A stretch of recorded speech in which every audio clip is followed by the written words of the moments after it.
Madame, Monsieur, bonsoir. Bienvenue dans ce numéro du Club de la Presse. L'arbitrage par vidéo assistance dans le championnat national ivoirien. En France, le Rassemblement national est-il aux portes du pouvoir? Après les élections, on va terminer avec la guerre Israël-Hamas.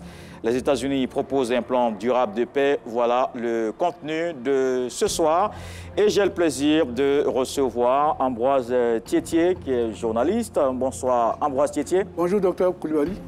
Bonsoir à Lanciné Bakayoko, que nous recevons également avec plaisir. Bonsoir Lanciné. Bonsoir Kolo et bonne fête de la Tabaski. Merci Lanciné. Et docteur Amidou Touré, bonsoir. Bonsoir docteur Kolo.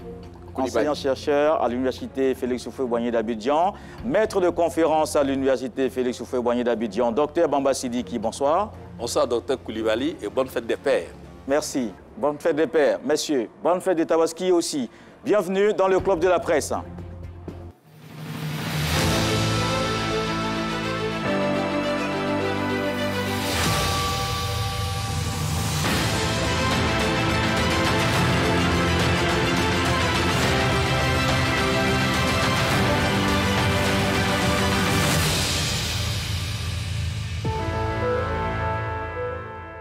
Alors, messieurs, ce soir, je pense qu'on va ouvrir tout de suite avec ce qui fait vraiment l'actualité, ces pluies diluviennes. Ambroise Thietier, c'est peut-être inquiétant, mais il faut faire attention ces derniers jours. Beaucoup attention, il faut faire beaucoup attention. Les pluies qui tombent, c'est des vraies averses. C'est des vraies averses, ça noie des quartiers quasiment. Les rues sont noyées dans certains, à la Riviera, les rues sont noyées. Il y a même l'image d'un immeuble qui s'est enfoncé à Diamé, qui tourne en boucle sur les réseaux sociaux. Il y a beaucoup de dégâts. Il y a beaucoup de dégâts. C'est le lieu, en même temps, de tirer le chapeau au ministre du gouverneur, M. Cissé Bakongo, qui a pris les devants et qui a fait des déguerpissements qui ont été pas bien compris en leur temps. Mais aujourd'hui, on peut lui tirer le chapeau, on peut dire qu'il a eu le nœud creux. Parce qu'on parle déjà de quelques mois, mais j'imagine s'il n'avait pas déguerpi tous ces quartiers précaires, les dégâts humains auraient été plus importants, plus nombreux. Donc, on peut dire qu'il a fait œuvre utile, on peut le saluer déjà. Et en attendant la fin de la saison des pluies, et déjà, on peut déjà le dire, hein, il a bien fait de déguerpir. Parce que c'était des quartiers précaires, des quartiers mal lotis, tout ça qui donnent prise à beaucoup d'éboulements. Et quand les pluies tombent comme ça tombe maintenant, donc je crois que c'est le lieu de saluer cela aussi. Et l'action du ministre-gouverneur, l'action du district qui a pris les devants, et je le répète, a pris les devants, et ça, c'est à saluer. Ouais. Docteur, on peut dire bravo. Voilà, déjà. Docteur Amidou Touré. Ouais, je voulais donc emboîter le pas à Ambroise. Il faut dire que depuis quelques jours, il tombe des cordes à Abidjan, et nous avons été surpris, j'allais dire, de voir encore qu'il y a certaines artères de la ville d'Abidjan qui sont complètement coupées. Et cela est dû au fait qu'il y a des travaux un peu partout, mais aussi et surtout, en amont, il y a eu l'action du ministre-gouverneur, comme il le disait tantôt. Et Dieu merci, et qu'il y a eu ces actions-là qui, au départ, n'ont pas été véritablement, on n'a pas saisi le sens, et il y a eu certainement une incommunication, et surtout que la communication après prend le relais, et cela a donné ce que nous savons. Mais aussi et surtout, cela nous a permis de comprendre la nécessité de faire attention, au moins quand il y a des constructions. Les emprises, il faut les laisser, il faut respecter le plan d'urbanisation de la ville d'Abidjan, il faut éviter également ces constructions anarchiques qui sont à l'origine de tout ce que nous avons constaté par rapport à ces pluies diluviennes qui, naturellement, ont coupé Abidjan un certain nombre de quartiers et d'autres. Et il y a, la chaussée est glissante, il y a quelques accidents un peu partout et on déploie également ce camion, j'allais dire ce Baka, qui s'est renversé un peu à Yopougon. Oui, d'accord. Docteur Bamba Sidiki. Oui, je crois qu'il y a eu de la prévention, il faut le reconnaître. Il y a eu beaucoup de communication pour que nous n'en arrivions pas vraiment à des dégâts aussi importants. Mais il y a un côté imprévisible de la météo, parce que quoi qu'on dise, quoi qu'on fasse, nous sommes des humains. Il y a des choses que nous prévoyons, mais dans la réalité des pluies qui tombent, il y a des choses qu'on ne prévoit pas. Donc il va de soi qu'avec la massification à Abidjan, le monde qu'il y a, le nombre de voitures qu'il y a, les mauvaises constructions également qui vont avec, les quartiers précaires et autres, il y a beaucoup de choses qui font qu'on arrive à des drames. Mais pour ce que nous savons, dans une sorte de repère historique, quand même, il y a moins de dégâts, contrairement aux autres années où on déplorait des choses vraiment qui étaient incroyables. Mais, soit dit en passant, tout le monde doit faire très très attention quand il y a des pluies diluviennes à Abidjan. Et la dernière prise de parole sur ce tour, Lanciné? Oui, les autres l'ont dit. Je pense que ce qu'on peut saluer ici, c'est l'action du gouverneur, en fait, du district d'Abidjan, qui a quand même permis d'anticiper, parce que je pense que les dégâts auraient été beaucoup plus énormes si toutes ces mesures n'avaient pas été prises. Mais c'est le lieu de rappeler que il faut que les populations aient des comportements citoyens. Parce que c'est vrai, tout cela est lié au changement climatique, c'est vrai, il y a la fureur du ciel, mais il y a aussi le comportement des hommes. On a beau être sensibilisé, il y a encore des résistances qui fait qu'aujourd'hui, les caniveaux sont bouchés, les ouvrages d'assainissement sont colonisés, il y a d'autres... Les passages des eaux sont attaqués. Donc, franchement, il y a beaucoup de comportements à revoir au niveau des populations, notamment dans le district d'Abidjan. Mais il faut que le gouvernement aussi prenne des mesures fortes pour pouvoir faire face à la situation. Je crois savoir que le ministre Bouaké Fofana s'est rendu sur divers sites pour pouvoir apporter la solidarité du gouvernement, mais surtout pour pouvoir anticiper sur d'éventuelles pluies encore, puisque les gens prédisent que jusqu'au 19, on sera encore tous dans la même situation. En tout cas, c'est ce que les prévisions météorologiques nous disent. Donc, il faut que les populations se prémunissent, fassent attention, se mettent à l'abri, comme nous l'ont préconisé les sapeurs-pompiers. Oui, d'accord. Alors, on aura l'occasion de revenir sur ce sujet, évidemment. Et le premier sujet ce soir, c'est en sport football au niveau local. La vidéosurveillance est annoncée donc dans le football en Côte d'Ivoire. On le sait, l'arbitrage a été particulièrement dénoncé et décrié cette saison. Peut-être un début de solution. Davis Oyo. Vidéo assistant referee ou arbitre assistant vidéo, la VAR sera introduit dans le championnat ivoirien de football la saison prochaine 2024-2025. Information donnée par le président de la Fédération ivoirienne de football, Yacine Idriss Diallo, le dimanche 9 juin dernier au Malawi en prélude au match Kenya-Côte d'Ivoire. Match comptant pour la 4e journée des éliminatoires de la Coupe du Monde 2026. La VAR, cette technologie utilisée dans les championnats européens et à l'occasion des grands rendez-vous du football, permet de vérifier automatiquement les images sous différents angles et différentes vitesses lors d'une décision relative à un but, à un penalty ou à un carton rouge direct. Et si l'analyse vidéo indique clairement une erreur manifeste dans une situation pouvant changer le cours du match, la VAR peut demander à l'arbitre de procéder à une analyse vidéo au bord du terrain. Selon les spécialistes, cette innovation est la bienvenue. Elle va permettre à l'arbitre central de mieux prendre sa décision finale. Surtout que cette année, les décisions arbitrales ont beaucoup été décriées dans le championnat ivoirien. Alors, Ambroise Tiettier, c'est une on va dire, révolution dans le football local. Mais qu'est-ce que ça va vraiment changer? Et Davis en parlait tout à l'heure. Cet arbitrage qui est décrié chaque fois, surtout cette année. Oui, c'est la VAR. La FIF se met à l'ère du temps, on peut le dire, puisque la VAR, elle est un peu partout en Europe. Ça va vers le futur. Mais moi, j'ai un souci avec ça. Je me dis, le sport, il est connu. On parle de la glorieuse incertitude du sport. Mais quand la VAR vient, pour moi, ça casse un peu. Ça casse un peu le rythme du jeu. Il faut attendre les décisions de l'arbitre. Tout ça, c'est pas... Pour moi, c'est un peu mécaniser un peu le sport. C'est un peu mécaniser un peu le sport. Ça perd un peu de son humanité. Parce que l'erreur, elle est humaine, comme on dit. Elle est humaine, donc il faut intégrer ça. Il faut intégrer ça. Cependant, bon, si ça va dans le sens d'une meilleure pratique du sport pour réduire au maximum les erreurs humaines, bon, on peut le saluer, mais en même temps, comme je l'ai dit, pour moi, ça fait perdre un peu de son charme au football. Parce que quand il faut arrêter un match pour voir s'il y a eu but ou pas, s'il y a eu action litigieuse ou pas, tout ça, bon, ça perd un peu de son charme, ça fait perdre un peu de son charme au football. Donc, moi, je ne suis pas très, très chaud pour ça. Voilà, mais comme c'est l'ère du temps, bon, on n'y peut rien, il faut suivre l'évolution du foot. D'accord. Personnellement, je ne suis pas très partant. Voilà. Et c'est votre avis, docteur Hamidou Touré, parce que c'était un vieux débat, surtout en Europe, lorsque la VAR venait.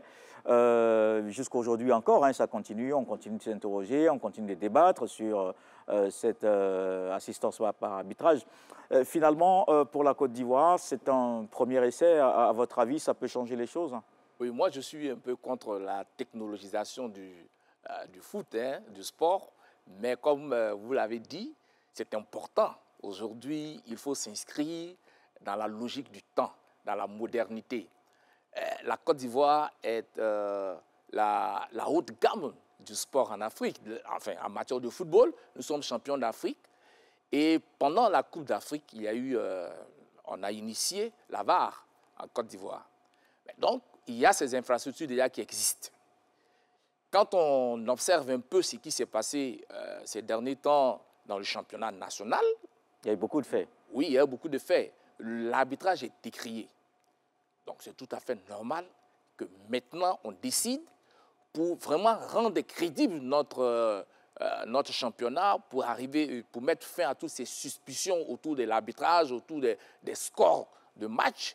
Il est normal qu'on instaure la VAR, surtout que nous avons le matériel avec nous. Donc, c'est inconcevable qu'on ne puisse pas expérimenter dans notre championnat local la VAR. Et c'est ça une très bonne chose. Il y aura moins de grincements des dents, il y aura moins de suspicions de tricherie sur les rencontres et c'est normal. C'est normal qu'on instaure la VAR dans le championnat national. Docteur Bamba Sidiki? Oui, moi je suis pour toutes les évolutions. Tout le monde ne peut pas ramener à compte courant de tout ce qui se passe dans le monde entier. C'est vrai que ça fait moins de 10 ans que la VAR existe, mais ça fait vraiment du bien au football. Ouais, je ne suis pas de tendre jeunesse, mais je suis souvenu du but de Maradona avec sa mère contre l'Angleterre en 1986 aux États-Unis. Oui, cette année-là, l'Argentine a remporté la Coupe du Monde, mais cette tâche-là, elle reste historique. La main de Dieu. Voilà, la main de Dieu. La fameuse main de Dieu. Bon, il y a eu la même chose avec Thierry Henry, avec la qualification de la France, lors de je ne sais pas quelle phase de Coupe du Monde. Il a marqué le but avec la main. La France a été qualifiée pour aller jouer les phases finales, mais ce sont des tâches. Mais certains vous diront aussi, docteur Bamba, que même avec cette assistance vidéo, il y a toujours des erreurs que commettent l'arbitrage. Oui, il peut y avoir des erreurs, mais nous sommes en train d'aller vers, au-delà du fait que la technologie entre, c'est pour que les choses soient moins décriées. Et je crois que ça, c'est quand même bien, parce que si ce n'était pas bien, on ne le ferait pas. Ça entre en fait dans la globalisation des réglementations des choses. Aujourd'hui, la VAR fait partie des règles du football. Il faut l'accepter. D'ailleurs, même c'est en phase expérimentale. On ne peut pas l'utiliser partout et de tout temps, vous le constatez. Même en Europe, ça n'a pas été automatiquement fait. C'est rentré dans les championnats européens en 17-18, 2017-2018, ensuite 2018-2019, tout près de nous. C'est pour dire que ce sont des choses encore récentes. Mais petit à petit, ça va s'installer. Comme par exemple les troisième matchs des phases finales qui se jouent tous au même moment, parce que l'Allemagne et l'Autriche ont triché. C'est vrai qu'il y a ici un jeu de mots qui a fait que l'Algérie a été éliminée lors de l'une des Coupes du Monde parce qu'ils se sont arrangés pour le troisième match à ne vraiment pas jouer, alors que l'Algérie attendait le score de ce match-là pour se sentir qualifiée. Dès lors, tous les matchs, troisième match, se jouent au même moment sur tous les stades. Bien au contraire, ça n'empêche pas les tricheries, mais ça amoindrit quand même ce côté de la fraude. Lansini Bakayoko? Moi, je pense que vouloir critiquer aujourd'hui l'avènement de la VAR, c'est totalement anachronique. Parce qu'il faut épouser l'heure du temps, Titi l'a dit, et le football est devenu, n'est plus simplement quelque chose de ludique. C'est aujourd'hui une activité, c'est du business. Et qui dit business, ça devient extrêmement sérieux. Et donc, il faut aussi se donner les outils pour pouvoir contrôler ce business-là. C'est des milliards qui sont en jeu. Maintenant, pour ce qui concerne la Côte d'Ivoire, qui aujourd'hui veut expérimenter la VAR, je pense que c'est une annonce qui vient, mais c'est une idée qui avait été émise il y a quelques mois par le président de la Ligue, Salif Bictogo, qui avait clairement dit que la VAR était une possibilité dans les mois à venir. Aujourd'hui, c'est quelque chose qui va être expérimenté à la prochaine saison. Maintenant, la question qu'on peut se poser, c'est est-ce que nous avons la technicité, est-ce que nous avons les moyens d'implémenter cette VAR? La réponse, c'est oui, puisque aujourd'hui, la RTI qui a l'exclusivité de la diffusion de la Ligue 1 ivoirienne est dotée quand même de matériel ultra moderne pour pouvoir faire appliquer cette VAR-là. Je rappelle que pour que la VAR soit effectivement, il faut au moins 12 caméras. Il faut au moins 12 caméras dans l'enceinte du stade pour pouvoir mieux contrôler toutes les actions. Et aujourd'hui, grâce à la Coupe d'Afrique des Nations, la RTI a aujourd'hui les équipements nécessaires, les équipements utiles pour pouvoir implémenter cette nouvelle technologie. Pour ma part, je pense que la VAR est la bienvenue, d'autant que ça vient régler beaucoup de problèmes d'arbitrage. Vous savez que notre championnat est émaillé de critiques liées aux hommes en noir. Donc je pense que ça viendra réduire, peut-être pas éradiquer totalement, mais ça viendra réduire les contestations qui parfois peuvent créer des problèmes sociaux. Donc le football n'est plus simplement une question de jouer au football, tirer, s'amuser, non. Il y a d'autres enjeux. Il y a d'autres enjeux, c'est devenu une affaire d'argent, des sommes colossales qui sont en jeu. Donc il faut qu'il y ait une certaine régulation. Et ça cristallise le peuple aussi. Ça cristallise le peuple, les passions sont énormes. Donc il faut aujourd'hui que la VAR vienne pour non seulement être une sorte de régulateur social, mais effectivement aussi créer une sorte de justice sociale, notamment dans le milieu du sport. D'accord. Alors, messieurs, on va sortir du pays puisqu'on a fait le tour sur cette question de l'assistance vidéo dans le championnat national. Et les choses sont allées très vite en France cette semaine. La percée du Rassemblement national oblige Emmanuel Macron à dissoudre l'Assemblée nationale. Le RN vise plus haut. Mais jusqu'à où ira le Rassemblement national? On en parle juste après cet élément de David Soyo. Les partis d'extrême droite... Emmanuel Macron dissout l'Assemblée nationale française. Annonce faite au soir de la victoire du Rassemblement national aux élections européennes. 4 jours après, le président français a donné une conférence de presse pour expliquer sa décision. Le chef d'État français affirme avoir pris acte d'un blocage qui empêchait le gouvernement d'agir. Il a ajouté qu'au Parlement, la majorité relative a rendu ses actions moins lisibles et ne lui a pas permis de bâtir des coalitions durables. Face à la conjoncture politique, la victoire du Rassemblement national aux élections européennes est un fait majeur qu'il estime difficile d'ignorer. D'où la dissolution du Parlement qu'il qualifie d'un retour au peuple souverain. Justement, ce peuple est convoqué aux urnes le 30 juin et 7 juillet prochain pour les législatives. Si Emmanuel Macron critique les alliances contre nature qui se forment en vue des échéances électorales, la dissolution de l'Assemblée nationale est qualifiée de séisme politique. Pour le président de la République française, cette dissolution du Parlement a permis de faire tomber les masques. Selon les spécialistes, Emmanuel Macron veut reprendre la main au Parlement pour le reste de son mandat. Alors, monsieur Ambroise Thietier, c'est 31% pour le Rassemblement national. Comment on peut expliquer cette confiance, justement, du peuple au RN? D'abord, c'est un séisme, hein, c'est un séisme. Mais il faut dire qu'en Europe, l'extrême droite gagne du terrain un peu partout. C'est dû certainement à beaucoup de facteurs, notamment la vague d'immigration que les gens supportent de moins en moins. Et je crois que c'est surtout un mauvais signal pour nos frères qui sont là-bas, puisqu'on connaît le programme du RN, qui est le programme de l'ancien Front National de Le Pen, de Jean-Marie Le Pen et puis sa fille Marine Le Pen. Donc, je crois que les Noirs qui sont là-bas, ou bien les immigrés, qui sont pour nous des immigrés, ont du souci à se faire avec cette victoire du Rassemblement national, qui va reprendre à son compte les idées du Front national qui étaient d'exclure les étrangers des aides sociales. Et avec le programme du RN, il faut maintenant totaliser au moins 5 ans de travail pour pouvoir bénéficier des aides de solidarité. Et avec d'autres mesures comme ça, il y a au moins une batterie de mesures qui va frapper les immigrés là-bas. Et je crois que je l'ai dit, c'est un mauvais signal pour nos frères qui sont là-bas, et qui devraient quand même se serrer les coudes avec la droite pour pouvoir barrer le chemin au Rassemblement national, parce que c'est de ça qu'il s'agit désormais. Les Français qui ne veulent pas du Rassemblement national vont former un front, le Front patriotique, je crois, qui va leur barrer le chemin le 30 juin et puis le 7 juillet. Et c'est un vrai combat qui est engagé contre l'extrême droite qui est une extrême droite qui ne veut vraiment pas d'étrangers, qui est xénophobe, ça il faut le dire, qui est xénophobe. Et on l'a vu avec l'ancien discours de Jean-Marie Le Pen qui fustigeait totalement les Noirs, et les étrangers. Donc je crois que c'est un mauvais signal, je le répète, c'est un mauvais signal pour les immigrés. Et la montée du Rassemblement national qui est aux portes du pouvoir, comme on le dit, c'est pas un bon signal. Quel est votre avis, docteur Hamidou Touré? Oui, ce n'est pas la première fois que le Front national, j'allais dire le Rassemblement national, est aux portes du pouvoir.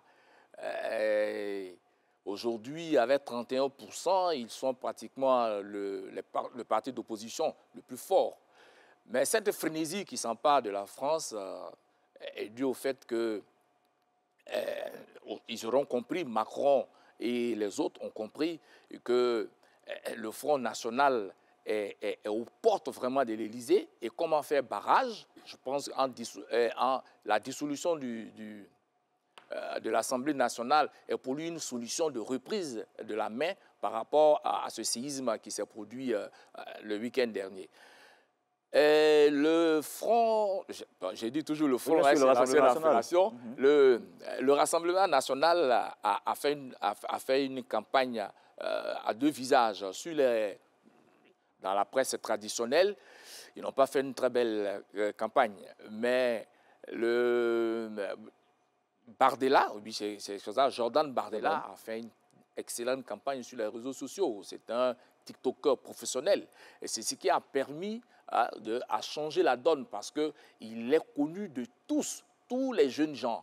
Or, qui fait changer la donne dans le vote? C'est les jeunes. C'est les jeunes qui ont fait la différence parce que pour la première fois, ils viennent voter. C'est eux qui sont sur les réseaux sociaux. C'est eux qui ont compris pourquoi, qui ont compris la nécessité d'aller vers le Rassemblement national parce que, comme il le disait tantôt, qui porte une nouvelle aspiration, une nouvelle façon de voir la France, mais contre tout ce qui est immigration, plus ou moins. Et puisque Bardella vient vraiment de ce milieu avec les jeunes par rapport à un Attal qui vient de Sciences Po, donc ce n'est pas le même milieu, mais il y a une erreur de casting. Le casting, c'est que, bon, on a essayé d'opposer un jeune qui vient des milieux, j'allais dire défavorisés, et celui qui vient d'une autre bourgeoisie, et ça n'a pas marché. Ensuite, quand on regarde, on observe un peu la dissolution, quand il prend la parole, ce qu'il dit, c'est qu'il ne parle plus, à un moment donné, de l'extrême de la gauche, mais plutôt de l'extrême gauche. Et il est en plein sauvetage parce qu'il faut rallier toute la France de son côté pour que le Front, toujours le Front, le Rassemblement national ne puisse pas gagner ces élections et diriger la France en tant que Premier ministre. Et par conséquent, on tend la main à tout le monde. J'allais dire, la France insoumise, également la gauche française est en train de se rassembler pour faire un front, tout comme, comment on allait dire ça, le front, non, la République, je mélange les deux noms. La République également est en train de se mobiliser, mais Ciotti qui tente de se rallier de l'autre côté. Il y a des problèmes déjà. Il y a de véritables problèmes dans le marigot politique français. Et quand on regarde justement les résultats au détail près, dans les grandes villes comme dans les campagnes, le Rassemblement national a fait une percée. Docteur Bamba Sidiki, ça se comprend comment cela? Oui, par l'évolution sociologique à l'intérieur de la France. Voilà, les idées, petit à petit, ça a commencé quand même en 2000, dans les années 2000, exactement en 2002, lorsque le père Le Pen passe au deuxième tour face à Chirac. Dès lors, les Français déjà avaient sonné l'alarme parce que c'était inquiétant que les idées des M3 commencent comme ça à faire tache d'huile. Mais au fur et à mesure, la population change, la sociologie change, les idées aussi changent. Les problèmes contemporains participent à également changer la donne. Aujourd'hui, l'histoire de l'immigration est devenue un discours prégnant dans le champ politique français. De sorte que l'extrême droite a vraiment pignon sur rue. Et il y a une tendance qui s'est faite que l'extrême droite a été tellement banalisée qu'aujourd'hui, ils ont droit à la parole, ils passent sur les plateaux, ils essaient de se donner un visage nouveau, ils essaient de s'habiller autrement, de montrer qu'ils ne sont pas dangereux, dans la mesure où ils sont des acteurs politiques normaux. À partir de ce moment, ça peut séduire et ça séduit. Et c'est à ça que nous arrivons. Mais pour ma part, je n'ai pas trop peur. Je n'ai pas trop peur parce que si je prends rien que les chiffres, 31%, il reste 69%. Donc, ils ne sont pas majoritaires. C'est ce que ça signifie. Il suffira que les autres se mettent ensemble pour faire basculer, en tout cas, le Front National qui est devenu aujourd'hui Rassemblement National. Il y a toujours eu ce sursaut national en France qui a consisté à barrer la route au Rassemblement National. Sinon, M. Macron n'aurait pas gagné l'élection de 2017. Il était face à Marine Le Pen.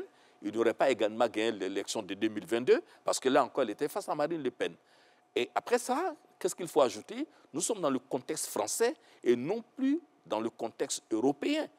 Parce que là, ce sont les résultats des européennes, pas les résultats des élections législatives françaises. Et là, quand Macron décide de dissoudre l'Assemblée nationale, c'est un jeu politique réel par rapport à des informations qu'il a, que vous et moi, nous n'avons pas. Donc, il faut, en tout cas avant 2027, dans 3 ans, essayer de voir comment contrecarrer le Front National, qui est aujourd'hui l'Assemblée nationale, sur tous les plans. Donc, je n'ai pas peur. Je me dis que tout compte fait, la France que moi j'ai connue, en tout cas, il aura ce sursaut national-là qui fera que le Front National, qui est aux portes du pouvoir, ce rassemblement-là, je crois qu'il n'aura pas ce pouvoir. Est-ce que vous êtes d'accord, Lansana Bakayoko? Non, je n'ai pas tout à fait la même lecture que mes prédécesseurs parce que j'ai l'impression que, je peux me tromper, que le Rassemblement national est dans un processus qui devient quasiment irréversible. Parce que ce Rassemblement national-là est dans les esprits et monte en puissance d'année en année, d'élection en élection. La lecture que moi j'ai faite, c'est que la société française est en train de se métamorphoser. C'est vrai, avec les difficultés sociales qui existent aujourd'hui, on cherche des boucs émissaires un peu partout.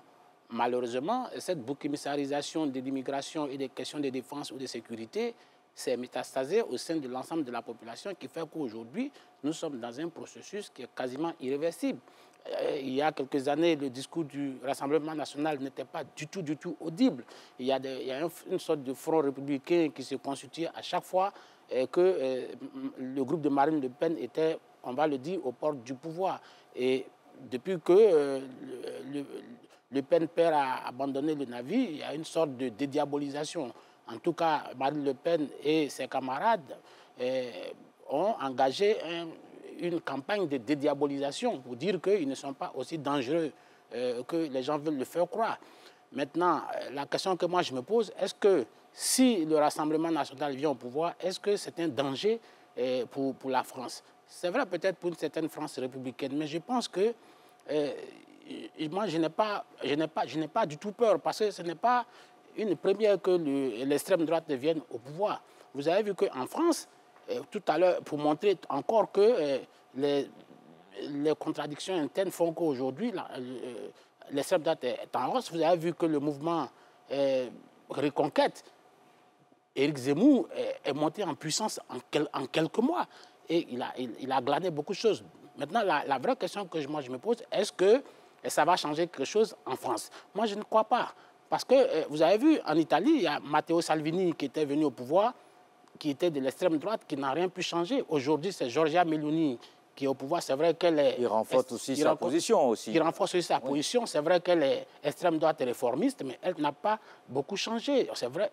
Et quand on va en Autriche, par le passé, il y a Jörg Haider qui avait pris le pouvoir, qui était de l'extrême droite, qui n'a pas pu changer quelque chose. Viktor Orban, au niveau de la Hongrie, non plus, n'a rien changé. Et même si on est dans le factuel, si vous allez en Grèce, il y a Kyriakos Mitsotakis qui est au pouvoir, mais qui n'a pas pu changer quelque chose. Donc je ne pense pas qu'aujourd'hui, l'extrême droite puisse... puisque ce sont des administrations qui sont assises sur du solide. Toute l'architecture institutionnelle fait qu'aujourd'hui, aucune politique personnelle ne pourra venir déranger tout le système démocratique qui est en place. Donc c'est vrai, il peut y avoir quelques goulots ou bien quelques changements, mais pour moi, ce ne serait pas des changements en profondeur qui puissent être de nature à menacer la politique migratoire, notamment vis-à-vis de l'Afrique. Alors, s'il y a quelqu'un qui est vraiment dans une situation inconfortable, on va le dire tout net, c'est Emmanuel Macron. Comment vous voyez l'issue de ces élections le 30, le 30 juin et 7 juillet Ambroise Thietier, puisque c'est l'heure des alliances, ça va se faire comment et comment vous voyez le président Macron sortir de cette situation?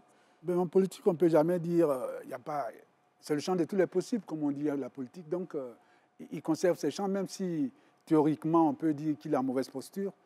Il a bien senti, voilà pourquoi il a dissous l'Assemblée nationale. Mais il y a possibilité de faire des alliances. La politique aussi, c'est le jeu des alliances. Hein. Donc, on ne peut rien exclure. À l'heure qu'il est, on ne peut rien exclure. On ne peut pas préjuger de sa défaite ou bien de sa victoire. Mais tout reste possible. Moi, toutes les options sont sur la carte pour lui. Sur la table. Toutes les options sont sur la table pour lui. Aujourd'hui. Docteur Touré, Amidou.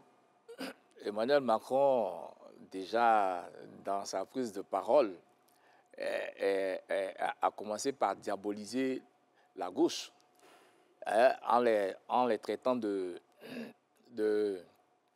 d'extrême gauche. Et moi, je ne vois pas actuellement se profiler à l'horizon une alliance, mais plutôt il va jouer sur, comme le disait tout à l'heure le professeur Bamba, il va jouer plutôt sur le front que veut constituer toute l'opposition française pour empêcher le Rassemblement national à accéder au pouvoir, à la primature ou à l'Assemblée nationale. Et donc c'est sur ce levier-là qu'il est en train de jouer pour enfin barrer la route au Rassemblement national. Et donc c'est un appel qu'il lance aux autres partis. Si la droite se reconstitue et que lui la droite traditionnelle. La droite traditionnelle, oui. Enfin, j'allais dire, mais la gauche s'unit par la droite traditionnelle parce que déjà la droite traditionnelle, il y a un problème entre Ciotti et voilà, qui se jette dans les bras facilement de Jordan Bardella et l'extrême droite.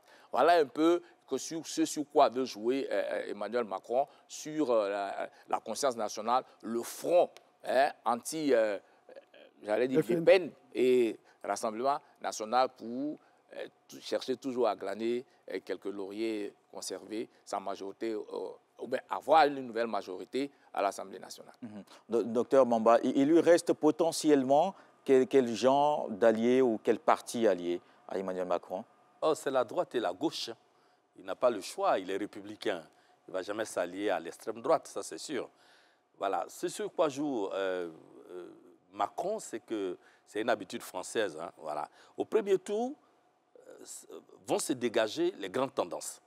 C'est surtout au deuxième tour qu'on verra qui aura la majorité. En tout cas, dans l'état actuel des choses, il n'aura pas la majorité.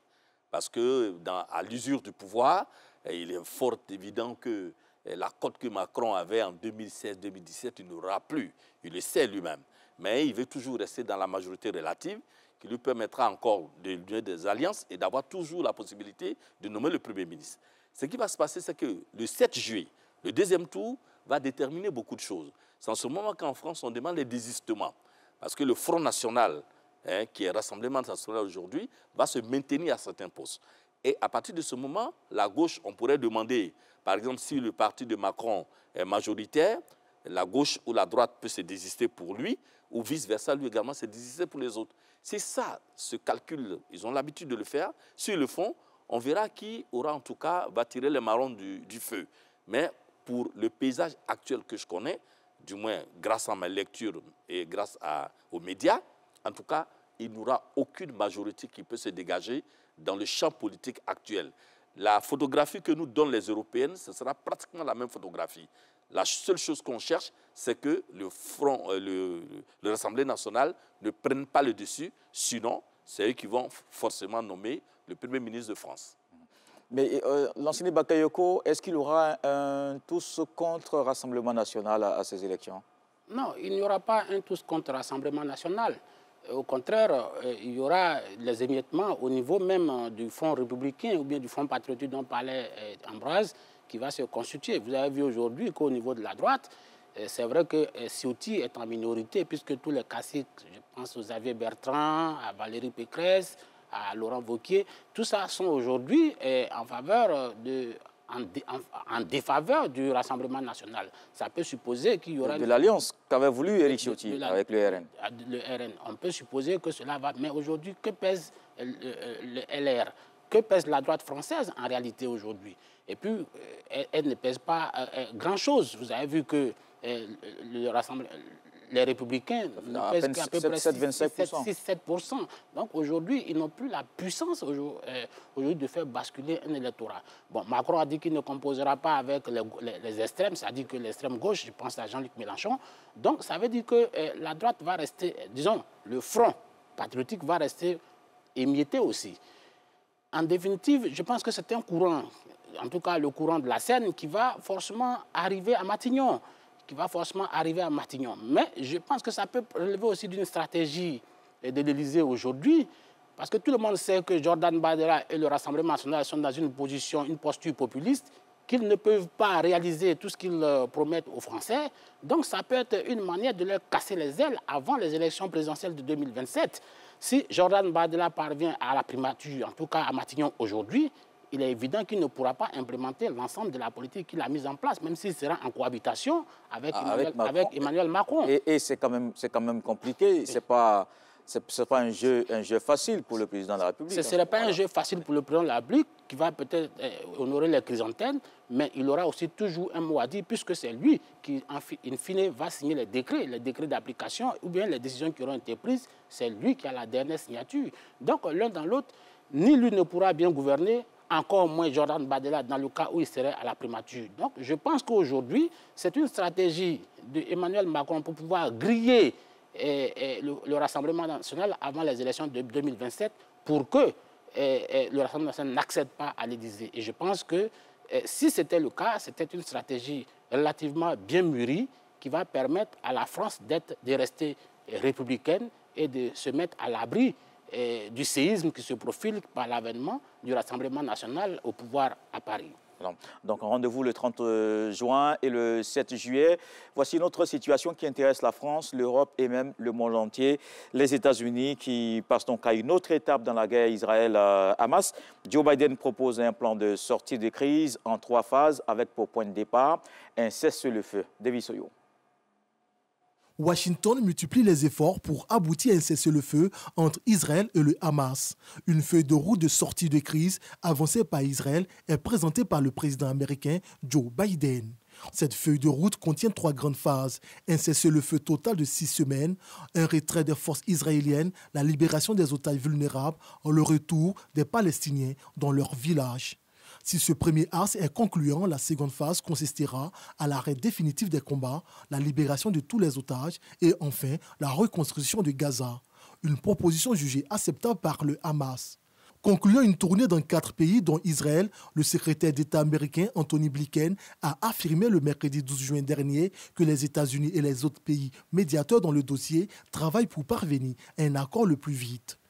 Anthony Blinken a déclaré également que toutes les demandes du Hamas n'étaient réalisables et invite à cesser les marchandages sur une trêve à Gaza. Selon l'AFP, cette guerre qui dure depuis 18 mois a déjà provoqué le décès de plus de 1170 Israéliens et au moins 35 709 côtés palestiniens, en majorité des civils dans les 2 camps. Alors sur cette trêve, on va dire une énième trêve, peut-être pour aboutir à une paix durable proposée par les États-Unis. Ambroise Thietier, quels sont vos commentaires? Le premier commentaire, c'est que c'est les États-Unis traditionnels alliés d'Israël qui prend les devants aujourd'hui, qui prend les devants. C'est une trêve qui est censée se faire en 3 phases de 40 jours chacune et qui va partir d'un cessez-le-feu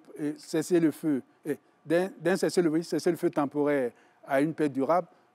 On veut bien y croire, sauf qu'entre les belles paroles et la réalité, il y a souvent un gap. Donc, on espère bien, au terme de ce plan-là, il va s'entamer un plan de reconstruction du Gaza qui va prendre, paraît-il, entre 3 et 5 ans. Tout ça, c'est bien beau, mais il faut noter que on pouvait faire l'économie de tout ça en accédant à la solution 2 États. La solution à 2 États, on ne peut pas faire l'économie de ça. Même, on a beau tourner, ça va s'imposer à tout le monde. Parce que la Palestine ne peut pas être un peuple sans État, ce n'est pas possible. Il faut qu'Israël comprenne ça. C'est vrai, Israël a une préoccupation de sécurité, c'est légitime, mais en même temps, il faut que les autres aussi vivent à côté. Donc, je crois qu'on va arriver certainement à un gentleman agreement pour que Israël et la Palestine puissent vivre ensemble en paix, mais le chemin est encore long. Le chemin est encore long. Docteur Toué Amidou. Attendons de voir que ces deux peuples puissent vivre ensemble. Mais pour revenir un peu à ce plan de paix, il faut dire que depuis le début de cette guerre Israël contre le Hamas, Benjamin Netanyahou est sourd à tout. Il n'entend aucune raison. Tous les plans qu'on lui propose ne sont pas respectés.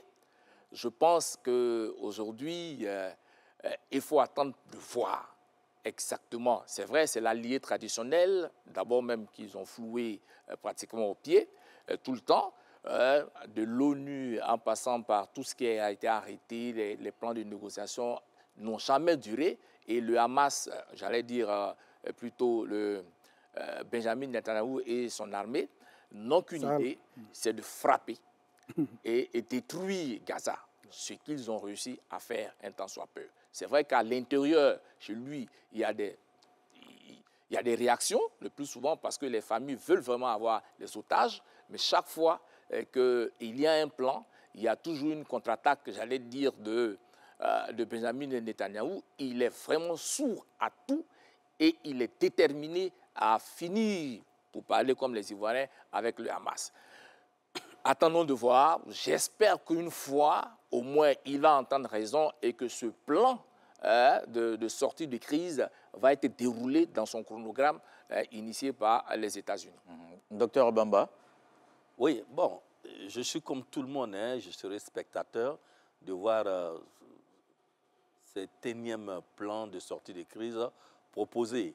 Je constate par exemple que la phase 2 et la phase 3 de cet accord-là, les deux dernières phases dépendent de la première phase. C'est vraiment logique. Quand on eut le contenu, on s'est dit à la deuxième phase, les contours sont à négocier lors du déroulement de la première phase. C'est-à-dire que c'est une négociation, un accord difficile à accepter parce que Israël a son plan, c'est qu'il faut détruire le Hamas. Ça a été toujours dit, ce n'est pas nouveau en soi. Et comme l'histoire a commencé le 7 octobre 2023, il va de soi que l'armée israélienne, le Premier ministre actuel, en tout cas, il va aller jusqu'au bout de sa logique. Et dans ça, il y a eu plusieurs plans qui ont été proposés comme cet énième plan-là. Ça va marcher ou ça ne va pas marcher, en fait, tout le monde attend. Je crois que le plan ne peut marcher que selon la volonté seule d'Israël. Ça, il faut le dire, parce que c'est Israël qui a une armée, en tout cas en force, dans la région. Et on constate que depuis que ça a commencé, les destructions, en tout cas, Israël a la main, d'une façon ou d'une autre. Donc, si Israël est vraiment d'accord avec cet accord de paix, je crois que ça ira jusqu'au bout. Mais tout dépend des premières 6 semaines pour pouvoir mettre en place la première phase qui va durer, en tout cas au total, 40 jours x 3. Donc, je suis comme tout le monde. J'attends de voir avec le souhait ardent que cela marche parce qu'on a quand même mal de regarder la télévision chaque fois et de voir qu'il y a un drame humain qui se passe auprès de nous sur cette terre des hommes et qu'il est très difficile de l'arrêter. Lansine Bakayoko. Moi, je ne crois pas à ce processus de paix qui est enclenché par les États-Unis pour au moins 2 raisons. Alors, la première, c'est que le personnel politique en Israël ne change quasiment pas. C'est les mêmes personnes qui sont d'abord généraux, après ils deviennent hommes politiques. Aujourd'hui, quand vous regardez les caciques, en tout cas ceux qui ont les dents longues au niveau d'Israël, ce sont les mêmes. C'est Benjamin Netanyahou, c'est Ben Eliezer, c'est Benny Gantz, c'est Lieberman, Avigdor Lieberman. C'est les mêmes. C'est les mêmes qui tournent et qui ont toujours les positions que l'on sait. Ce sont des extrémistes en général. Et donc, je ne vois pas comment ce qu'ils ont été hier, ils refuseront de l'être aujourd'hui. Surtout vis-à-vis de Palestine, évidemment. Mais moi, je ne vois pas la question avec le Hamas comme une question détachés de la question palestinienne globalement. Moi, je les prends dans un même package. Vous savez, combien d'accords ont eu lieu entre ces deux parties, entre les Palestiniens et les Israéliens? Mais les accords ont toujours buté sur au moins 2 ou 3 choses. C'est-à-dire le retour des réfugiés palestiniens et le statut des lieux saints à Jérusalem. Et puis, combien d'accords ont été signés? Depuis 1973, en tout cas depuis la fin de la guerre du Kippour en 1974, il y a eu au moins une quarantaine d'accords qui ont été, ou bien de sommets qui ont été organisés. Souvenez-vous, en 73, il y a à Genève, à Camp David en 78, à 81 à Beyrouth, à la conférence de Madrid à 91, à 93, il y a eu les accords d'Oslo. C'est vrai que ce sont ces accords d'Oslo qui étaient les plus célèbres, parce qu'on a vu 2 mains chaudes d'Isaac Rabin et de Yasser Arafat se serrer. Tout le monde avait cru que les extrémistes ont encore dévoyé cet accord. Et ça a continué. Vous avez vu les accords de Sharm el-Sheikh en 2001, les accords de Taha en 2007, la conférence d'Annapolis. Tous ces accords n'ont pas abouti. Donc je ne comprends pas, je ne vois pas comment tous ces accords qui n'ont pas abouti, pourquoi celui-là devrait aboutir, d'autant que les États-Unis eux-mêmes sont partie prenante, disons, au conflit en réalité. Et ça m'amène à savoir quelle sera la position de l'allié de la Palestine. Je pense par exemple au monde arabe, Dr Mbamba Sidiki, parce qu'effectivement, États-Unis, donc ça fait Israël, c'est un soutien important, mais la Palestine n'est pas seule. Est-ce que vous pensez qu'ils seront... La Palestine n'est pas seule parce que le Hamas, qui a séparé notamment en Iran avec le Hezbollah, vous savez qu'aujourd'hui même, au niveau de la plaine de l'Abeka au Liban, il y a des hostilités qui sont déclenchées, qui sont en lien avec le conflit entre Israël et le Hamas. Donc ça veut dire que le Hamas ne décide pas seul. Le Hamas est dans un groupe dans le monde arabe. Et j'oubliais, il y avait eu même l'accord des Fès. L'accord des Fès en 1973. Donc, je veux dire que tout ça n'a pas abouti et je ne vois pas comment aujourd'hui les alliés qui sont très irréductibles, en tout cas la politique iranienne qui est enrobée dans l'anti-américanisme, puissent aujourd'hui s'aligner sur des accords de paix qui sont proposés par les États-Unis d'Amérique, d'autant que les États-Unis d'Amérique eux-mêmes sont partie prenante parce qu'ils fournissent des armes, en tout cas des armes en quantité à Tsahal, l'armée israélienne. Cette proposition, comme je disais tout à l'heure, vient des États-Unis, donc un allié d'une des parties en conflit. On attend peut-être de regarder aussi du côté de la Palestine, docteur Bamba? Oui, on regarde, mais en même temps, les alliés, je crois que, comme le disait Bakayoko, en fait, d'un comme de l'autre côté, on a les mêmes acteurs. Je crois que ce sont les mêmes acteurs qui se font face. Peut-être que si un jour il y a des modérés de part et d'autre, ça irait. Mais dans le contexte actuel, c'est très, très difficile. Et les accords qui sont signés chaque fois, c'est fait, en tout cas, comme les États-Unis prennent toujours les devants. Hein, vous allez prendre tous les accords, les États-Unis ont toujours pris les devants. Il faut une belle tournée dans la région parce qu'ils sont aussi alliés aux autres pays arabes. C'est ce qu'il ne faut pas oublier. Donc, l'un dans l'autre, ils prennent les devants, ils demandent les avis des uns et des autres et se retrouvent à un accord. Et c'est toujours que l'accord, lors de la signature, entre guillemets, il n'y a jamais de problème. C'est l'application qui pose problème. Et si l'application pose problème, cela signifie que ceux qui vont signer l'accord ne sont pas de bonne foi. Parce que d'une façon ou d'une autre, c'est le respect de cet accord-là qui fait que les choses arrivent à évoluer. Donc, que vont faire les alliés? Les alliés, ce sont les pays arabes. Je crois que leur avis compte. Mais qui ne sont pas, quand même, qui sont pas défavorables à un cessez-le-feu, hein, faut oui, mais dire tout aussi, le monde parce qu'ils ont toujours appelé. Docteur Koulibaly, tout le monde veut l'accord de cessez-le-feu parce que c'est la chose la plus visible. Pour le moment, c'est vrai que M. Titi a parlé de la solution à 2 États qui se dit tout le temps, mais dans l'immédiat, ce qu'il faut, il faut cesser le feu. Ouais. Au moins sur ça, les deux parties peuvent s'entendre, je pense, docteur. Cesser le feu. Sur ça, les deux parties peuvent s'entendre, Ambroise. Sur quoi? Sur le cessez-le-feu. Oui, bien entendu. Même côté palestinien aussi. Mais jusque-là, ça butait sur l'extrémisme d'Israël. C'est Israël qui faisait capoter les accords par son extrémisme. Donc, du côté du Hamas, il n'y a pas de problème. Du côté de la Palestine, ils sont favorables à un cessez-le-feu. Ils ont tous été favorables. Docteur Touré, mais finalement, comment on sort de cette crise alors? Parce qu'il y a toutes les propositions, les 6 accords qu'on a eu dans l'histoire, et surtout pour cette crise, il y en a eu pas mal. Comment on sort de cette situation? Comme le disait Bakayoko et les uns et les autres, c'est qu'il faut bien qu'on s'entende. C'est les mêmes acteurs. Il a bien dit, c'est vrai. C'est les mêmes acteurs. La crise, c'est la même crise, mais à plusieurs visages. il y a toujours, c'est le même schéma qu'on propose, le même plan, cesser le feu, entente, on signe des accords, mais les accords sont toujours remis en cause parce qu'il y a toujours l'extrémisme. Et la solution que les uns et les autres avaient trouvée, bon, on le dit, comme le disait le professeur Bamba, on le dit mais on ne le respecte pas, c'est 2 États. Ils vont chercher à cohabiter sur un espace, mais il faut que les uns et les autres comprennent la nécessité de pouvoir vivre ensemble. Parce qu'un mort palestinien égale également un mort israélien. C'est des êtres humains. Et puis, il y a déjà un brassage dans la région entre Palestiniens et, comment on appelle ça, et Israéliens. Donc, c'est difficile parce que tous ceux qui participent ou bien qui initient ces accords sont eux-mêmes juges et parties, les États-Unis. L'enseigné, pour terminer sur la question, avait demandé la parole. C'est vrai que le Fatah et le Hamas sont des partis rivaux au sein de la Palestine, mais vous avez vu aujourd'hui qu'il y a même la question de Marwan Barghouti, qui était l'un des vice-présidents, un des vice-présidents du Fatah, qui est un peu remis sur la table.